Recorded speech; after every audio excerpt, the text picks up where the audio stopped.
So before getting into the carry look-ahead generation, what is this carry look-ahead generation? We have to first understand what is carry propagation. Okay, so this is an example of this. We have A of I, B of I, and the summation is S of I. We have this is a 4-bit again. This is a 4-bit again. By the way, as we have done here, this is a 4-bit ripple carry adder. Okay, in your exam there may be a n-bit ripple carry adder. Okay, 2-bit ripple carry adder. So you have to design accordingly. Whatever the amount of bits, you have to use that much amount of full adders. Okay. So this is a 4-bit example. We have all these numbers just as in the previous case, and we also have the carry for each case. Now you see on the previous one, the carry of each stage was dependent on the calculation of the carry or the output from the carry from the previous bit calculations. Okay, so that's why there is a ripple operation. Okay, so you can say each carry was the function of your previous carries. So that is a problem, and that's what's created a longer time span of operation for larger number of larger bit number calculations, larger bit number additions. Okay, so if in some way we can make this carry the function of your available values, instantaneous available values. For example, this A0, A1, A2, and A3, those are instantaneously available. We don't have to calculate that.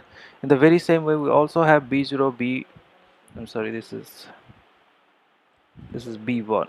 Okay, so B0, B1, B2, and B3, those are also instantaneously available. We don't have to calculate that. So if in some way we're going to represent these carries in terms of or the function of A of I and B of I, then we can beforehand calculate what should be the carry of each stage. Okay, and that's exactly what we're going to do. We're going to try to function these carries as the function. We're going to try to find a function of these carries as the input of available values, that is A of I and B of I. Okay, so keep in mind all these this addition table, because this is going to be helpful. Okay, we're going to name two variables now. One would be P of I and G of I. Okay, P of I is the summation of A of I and B of I. G of I is the carry generation, that is A of I and B of I. That is the first step. Okay, for any full adder calculation, we have to first add the A of 0 and B of 0 of that particular stage. So we're going to name that this is your first P of I, that is the summation of A of I and B of I, and the carry generation of that. Okay, so your next final calculation would be S of I is going to be P of I XOR C of I, just as we studied in the case of full adder operation. Okay, and C of I plus 1, or the carry to the next stage, is calculated as of like this: C of I, P of I plus of G of I. Okay, this is your next calculation, and by combining these two calculations, we're going to find the overall calculation. You can look for the expressions of your full adder operation and you can match it here, so that would be easier. Okay, so if you take, now we are interested in this C of I. We want to express this carry as the function of your present values or instantaneously available values. So we have to take, we are interested in this expression, and if you take I as 0, you will find this as the operation. If I is 1, then you will find this as the operation. Now you see, you can also calculate the rest of the expression accordingly. Now what you see is these 4 carries are going to be your function of your what I say, the present values, the function of your present values. If you calculate this one, you can calculate this one, you can calculate this one, you can calculate this one. Okay, we have this operation right here though. Okay, you can replace this C1 with this particular expression.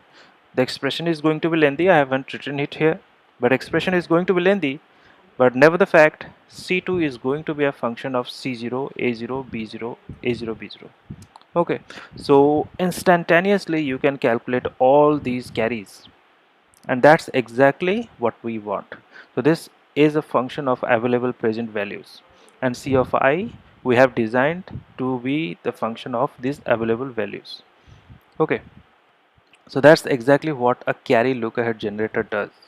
It generates all the carries. Okay, so this is the circuit for the carry look ahead generators. Okay, so it takes on all the inputs, that is the available inputs, that is C of 0, A of 0, B of 0, A1, B1, A2, B2 and A3, B3. Okay, and it also takes on as the XOR P3, AND gate G3, P2, G2, P1, G1, P0, G0 and C0. Okay, and we have already expressed all this. P2, G2, how to calculate that, I have already explained all this. Okay, it takes on all the input, it calculates the carry and gives at the output, that is C0, C1, C2 and C3 and C4. And this is exactly what the job of this carry look ahead generator is. It just takes on the input, it just gives it, we just give the inputs and it just calculates all the carry beforehand, and that's exactly carry look ahead generator is. Now we combine all the outputs and we get the summation, that is S0, S1, S2 and S3. Okay, this one gives you S of I, and C4 is the overflow carry. If there is an overflow, we call it that would be stored in case inside of C of 4. Okay, so this is what your carry look ahead generator is.